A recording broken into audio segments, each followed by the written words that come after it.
নমস্কার বন্ধুরা, আজকে আবার একটা নতুন ভিডিও নিয়ে চলে এসেছি। আমাদের এই সাইডে কিন্তু যেখানে রান্না করি তার পাশের সাইডে অল্প একটু জমিতে এখানে পুঁইশাকের গাছ লাগিয়েছি।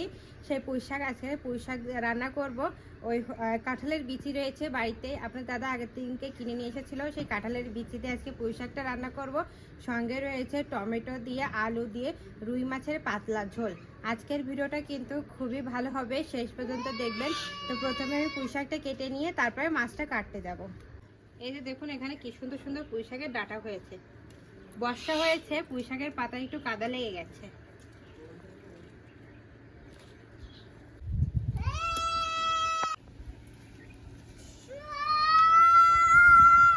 এই যে দেখুন, অনেক খানিকটাই আমি কেটে নিয়েছি, এটুকুতেই হয়ে যাবে। এখন তাহলে বেশি কথা না বলে চলুন তাহলে মাছটা কেটে নেওয়া যাক।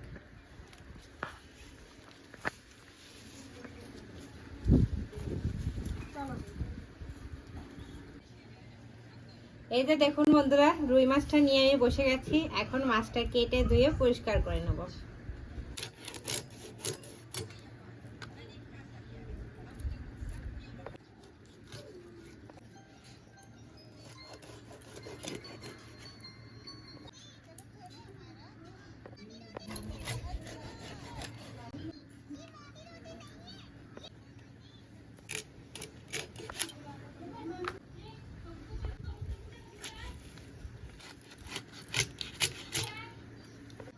এই যে দেখুন বন্ধুরা, মাছটা কেটে নেওয়া হয়ে গেছে। এবার ধুয়ে পরিষ্কার করে নিয়ে আসবো।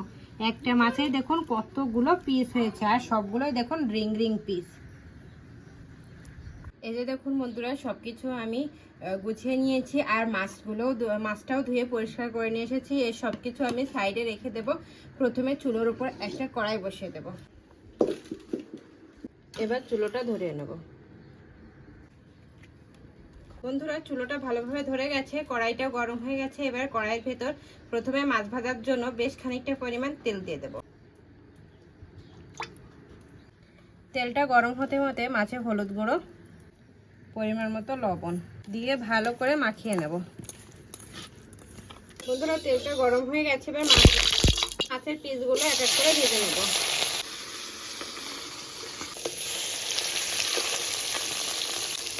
বন্ধুরা, এদিকে মাছের পিসগুলো ভাজতে থাক, আর এদিকে টমেটোগুলো কেটে নেব।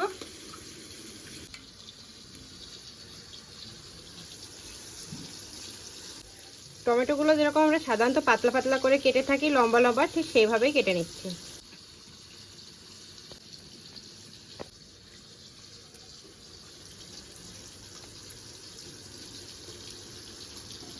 মাছের এক সাইড ভাজা হয়ে গেছে, উল্টে দিচ্ছি।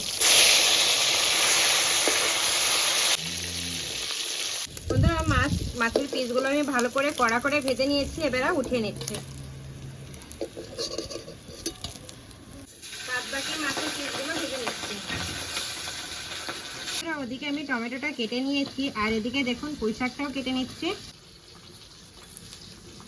পুঁইশাকগুলো কিন্তু একদম কচি টাটকা।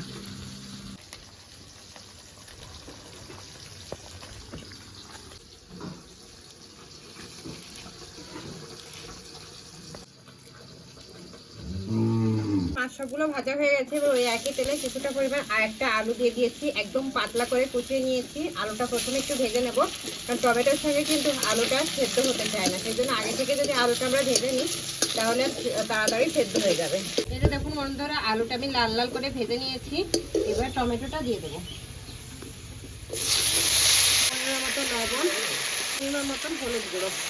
এবার খুব ভালো করে একটু কষিয়ে তারপর জল দিয়ে দেবো। একটা কাঁচা লঙ্কা চিরা দিয়ে দিলাম।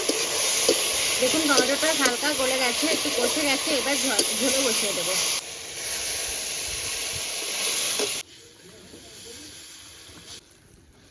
এবার ঢাকা দিয়ে রান্না করে নেব।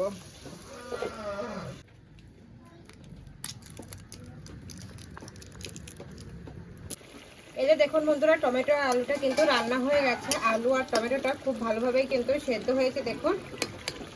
এখন এরকম পর্যায়ে মাছের পিসগুলো দিয়ে দেবো। মাছের পিসগুলো দিয়ে 4-5 মিনিটের মতন রান্না করে নেব। এই যে দেখুন বন্ধুরা, হয়ে গেছে রান্নাটা।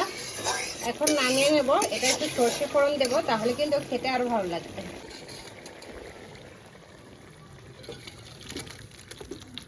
চুলোর ওপর আবার কড়াইটা বসিয়ে দিলাম, অল্প একটু তেল দিয়ে দেবো। তেলটা গরম হয়ে গেছে, সর্ষেটা ফোড়নে দিয়ে দিলাম, অল্প একটু লবণ।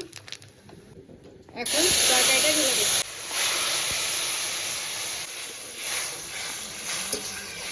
হয়ে গেছে, এবার নামিয়ে নিচ্ছি। আবারও চুলোর উপর কড়াইটা বসিয়ে দিলাম। বন্ধুরা আমি কড়াইয়ের ভেতর কিছুই দেয়নি, এবার পুঁই শাক আর যে কাঁঠালের বিচি আর কাঁচা লঙ্কা চিরা রয়েছে সবটাই আমি ঢেলে দিচ্ছি কড়াইয়ের ভেতর। স্বাদ মতো লবণ, সঙ্গে পরিমাণ মতন হলুদ গুঁড়ো দিয়ে একটু ভালো করে মিশিয়ে ঢাকা দিয়ে রান্না করে নেবো। পুঁই শাকে কিন্তু অতিরিক্ত জল দেওয়ার দরকার নেই, পুঁই শাক থেকে আলাদা একটা জল বেরোবে, সেই জলে কিন্তু রান্নাটা হয়ে যাবে। ঢাকা দিয়ে দিয়ে রান্না করব।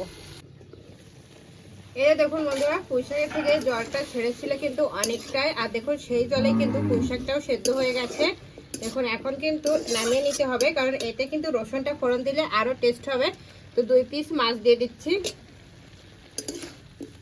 মাছটা দিয়ে 2-3 মিনিটের মতন রান্না করে নেব, এবার নামিয়ে নেব।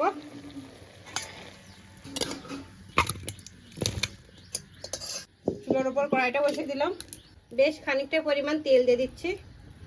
থেকে আমি কয়েক কোয়া রসুন থেতলে নিয়েছি, থেতলানো রসুনটা দিয়ে দিচ্ছি, অল্প একটু লবণ, অল্প একটু হলুদ গুঁড়ো, হালকা করে একটু ভেজে নেব। এই দেখুন বন্ধুরা, রসুনটা আমি ভালো করে ভেজে নিয়েছি, একদম পোড়ানো যাবে না কিন্তু, ঠিক এইভাবে ভেজে নিতে হবে। এবার তরকারিটা দিয়ে দিচ্ছি, ভালো করে মিশিয়ে নেব।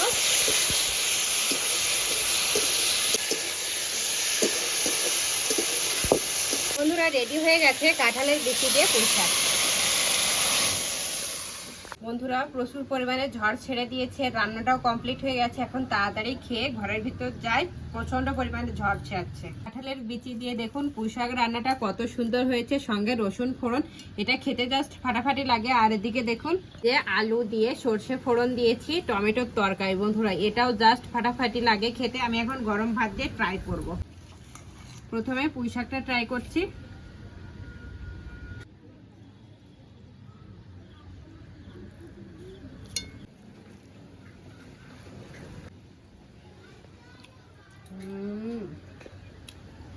জাস্ট ফাটাফাটি হয়েছে।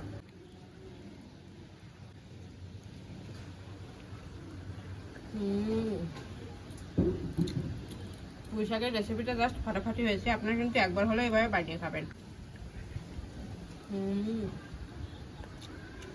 মুখে যাওয়ার সঙ্গে এতটা টেস্ট লাগছে। বন্ধুরা ঝড় ছেড়ে দিয়েছে, তো এখন তাড়াতাড়ি খাইতে হবে। তো টমেটোর তরকারিটাও একটু ট্রাই করে নিচ্ছি সাইডেই। প্রচুর পরিমাণে হাওয়া দিচ্ছে, প্রচুর পরিমাণে।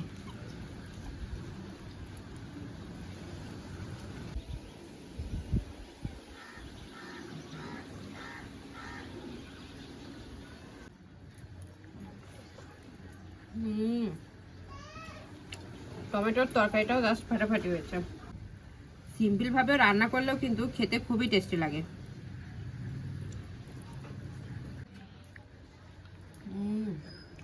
বন্ধুরা তাহলে আজকে এই পর্যন্তই। আমার এই রেসিপিটা যদি আপনাদের ভালো লাগে তাহলে অবশ্যই লাইক কমেন্ট শেয়ার করবেন। আমার চ্যানেলে যদি আপনারা নতুন হয়ে থাকেন তাহলে সাবস্ক্রাইবও করে দেবেন। আর হ্যাঁ, অবশ্যই পাশে থাকা বেল আইকনও প্রেস করবেন, তাহলে এরকম নিত্য নতুন ভিডিও সর্বপ্রথম আপনার কাছে যাবে। আর বাড়িতে একবার হলো এইভাবে পুঁই শাক রান্না আর সঙ্গে টমেটোর তরকারি বানিয়ে খাবেন এইভাবে, আর আমাকে কমেন্ট করে জানাবেন কেমন হয়েছে। তাহলে আজকে এই পর্যন্তই, নমস্কার।